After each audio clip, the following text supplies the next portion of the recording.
Muchísimas gracias por continuar con nosotros aquí en Zona Certificada. Y bueno, Mario, Memo, el día de hoy tenemos un invitado muy especial porque vamos a platicar qué es lo que estuvo ocurriendo en torno también de la economía, tanto en el sector manufacturero como no manufacturero por parte del INMEF. Y pues bueno, el día de hoy tenemos nuestro invitado especial. Efectivamente, pues decirles solamente que siempre es importante conocer cómo va la frialdad de los números. Y para ello, pues tenemos los indicadores del INMEF por parte de Alejandro Sandoval Murillo, presidente del INMEF Ciudad Juárez. Nuestro invitado, Guillermo. Por supuesto, Alejandro, siempre un gusto que estés con nosotros aquí en Zona Certificada y ya lo hemos platicado en los últimos meses, continúa esta tendencia, si no es a la baja, más bien en un estancamiento. Este pasado mes de julio, ¿qué arrojan los números que podemos intuir? Primero que nada, muchas gracias por la invitación a los tres.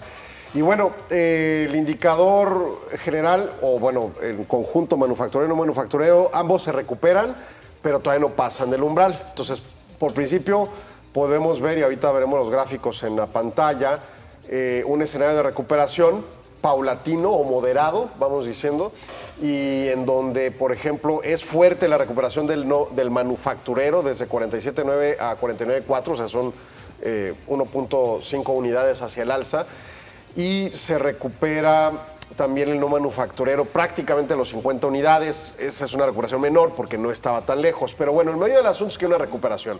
Ahora bien, en el gráfico podemos destacar, cuando hablamos de tendencia ciclo, que la tendencia del no manufacturero se estanca, porque en realidad cuando aglomeras 4 meses en promedio, pues no tienes un movimiento tan fuerte. Lo veremos en los siguientes meses, esa recuperación, sobre todo si sigue hacia el alza el escenario del resultado. Y esto es julio, como bien dices, Memo, lo que quiere decir que es el primer mes del segundo semestre y luego viniendo de un semestre inicial errático, ¿no? Donde primer trimestre, primeros 3 meses fueron negativos, trimestralmente el cálculo. El segundo trimestre fue muy positivo, también trimestralmente el cálculo. Y entonces, bueno, eso no provoca propiamente un cero de estancamiento absoluto, pero sí más cerca del cero que en una posición de crecimiento, ¿no? Eso es lo que se puede decir del primer semestre. Habrá que ver estos resultados del segundo trimestre porque fue un dato adelantado de INEGI, falta el dato final que nos lo dan a finales de agosto, pero hablaría de un escenario de posible recuperación que entendemos, también el de julio, tenemos que leerlo de esa forma, va acompañado del Mundial como una primicia, ¿no? Que también sabemos, en términos de turismo no llegó la gente que se esperaba que iba a llegar, en términos de derrama económica sí hubo algo de una creciente derrama económica generalizada, pero no focalizada. Por ejemplo, la ANTAD no reporta un escenario de crecimiento sólido. Al contrario, hay decrecimiento en tiendas ANTAD, pero en otro tipo de tiendas no ANTAD sí hay una perspectiva de crecimiento, ¿no? Entonces, ¿qué quiere decir esto? Que en esencia la parte de servicios y comercio puede tener un buen catalizador entre junio y julio. Habrá que confirmar los datos en las siguientes semanas que veamos números.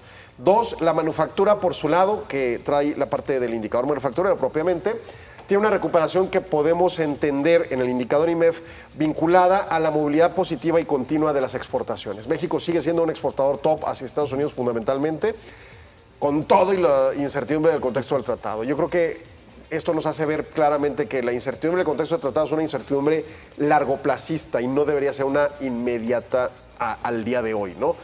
En todo caso, podemos leer la caída del empleo manufacturero por otro tipo de guiones. Y el otro día lo decía Erika Don Juan en una conferencia que tuve oportunidad de escucharla, como más en un cambio estructural, en donde, por ejemplo, la automatización está provocando que algunas plantas sigan generando exportaciones, sigan generando actividad económica, pero pues sea propiamente limitada a el número de empleados que contratan, porque pues cada día hay más automatización, ¿no? Y eso tiende a una obviedad.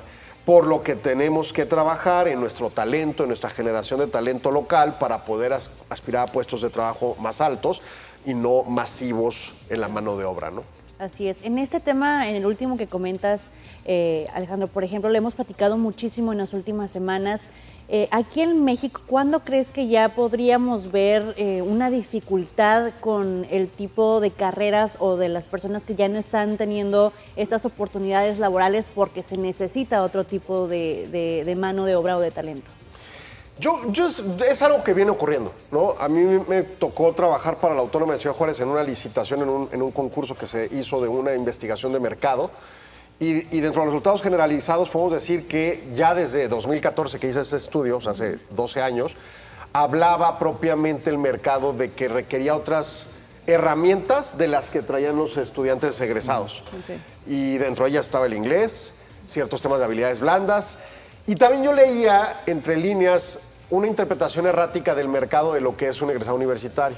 Una persona con una licenciatura tiene ciertas peculiaridades de conocimientos que no necesariamente son bien apreciados por el mercado local en cierta instancia. Y eso también es un error de la universidad, de enfocarse a ciertas carreras que no necesariamente se van a asimilar por el mercado, aunque sean necesarias para el desarrollo humano y demás, claro, pero quizá no en la cantidad. Y luego dos, en herramientas. Hay cosas incluso que son hasta estridentes, ¿no? Por ejemplo, recuerdo en algunas carreras en la universidad nos educaban con los softwares más avanzados que había en el mercado en el momento, pero cuando salían a trabajar se topaban con que las empresas no tenían los softwares más avanzados, tenían ediciones previas por su capacidad financiera. Y entonces tenían que reaprender en un círculo de aprendizaje pues a usar esos softwares más ligeros en términos de versiones, ¿no? Entonces, a donde voy es algo que ya viene pasando desde hace mucho tiempo. Y el tema de la adaptabilidad creo que tiene mucho sentido con proyectos como el de Conredes, que es un proyecto local que promueven varios organismos empresariales y la Universidad Autónoma de Ciudad Juárez, y creo que lo hacen con otras escuelas, de fusionar ciertos temas de prácticas profesionales. Bueno, incluso derivado de esa investigación se empezó a imponer en la Autónoma de Ciudad Juárez las prácticas profesionales generalizadas, pero todavía falta un esfuerzo importante porque los mercados comprendan bien a bien qué es lo que hace un profesionista y de qué utilidad le tienen. Hoy en día, por ejemplo, se discute mucho de que la inteligencia artificial nos va a sustituir. Claro. Bueno, creo que no va a ser así, pero ciertamente ciertas habilidades básicas lo serán. Hace 50 años, un contador era contratado para hacer cuentas a mano, básicamente. Hoy en día, las cuentas las hace una computadora y un software especializado de contabilidad. El día de mañana seguramente otras evoluciones la haga la inteligencia artificial, pero el contador está ahí para tomar decisiones. Y ese es el tema de enfoque que tendríamos que ver de las empresas locales también para entender la adaptación de esos universitarios a nuestras empresas, ¿no? Sí, claro. Sí, Alejandro, y ahora que avisorando un poquito lo que viene adelante, ya no son 100 días siquiera, son 3 meses para que vengan las elecciones intermedias. Y ahora, pues con todo lo que ha sucedido con el segundo mandato de Trump, cambios, aranceles, imposiciones, problemáticas, guerras, ¿cómo puedes avisorar ahora que viene esta situación? Las elecciones intermedias, faltan 3 meses. Sí, yo entiendo bien el panorama y la fecha de como un umbral en donde incluso se puedan tomar decisiones a partir de ese umbral de fecha, ¿no? No soy politólogo, entonces yo no sé si en efecto esté habiendo perspectivas de consecuencias negativas con respecto a su gestión. La elección no es presidencial, es legislativa, y en todo caso el estadounidense tiende a, no es un hecho, tener más cultura democrática, entendiendo una perspectiva más focalizada y local de sus legisladores. O sea, sí entiendo que en términos generales el estadounidense sí reconoce quién es su legislador, nosotros no tanto en México, comparativamente, ¿no?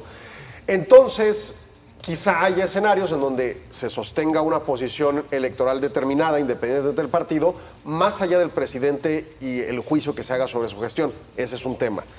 El otro tema es la inacción que pueda provocarse de tener un partido completamente opositor y que ya no le aprueba absolutamente nada y al contrario se ponga a presionarlo en otros tópicos políticos, y eso trae otras consecuencias, porque Estados Unidos, recordemos que está altamente endeudado y tiene una política fiscal aprobada por el Congreso sumamente flexible o disminuida en términos de pago de impuestos. Entonces quiere decir que el apretamiento fiscal va a ir creciendo, y un país que entre en una inacción económica puede ser mucho más riesgoso que una política pública negligente en un momento dado, que podamos opinarla así, ¿no?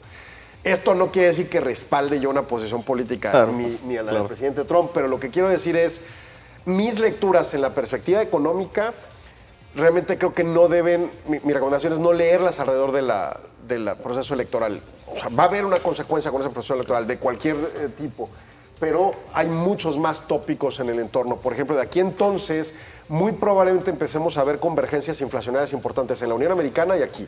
Ya lo dijo Kevin Warsh la semana pasada con su decisión de la Reserva Federal, y una serie de aspectos bastante serios que destacan a partir de su conferencia de prensa, de las decisiones de la Fed en ciertas posiciones de comunicación y de la interpretación de los mercados.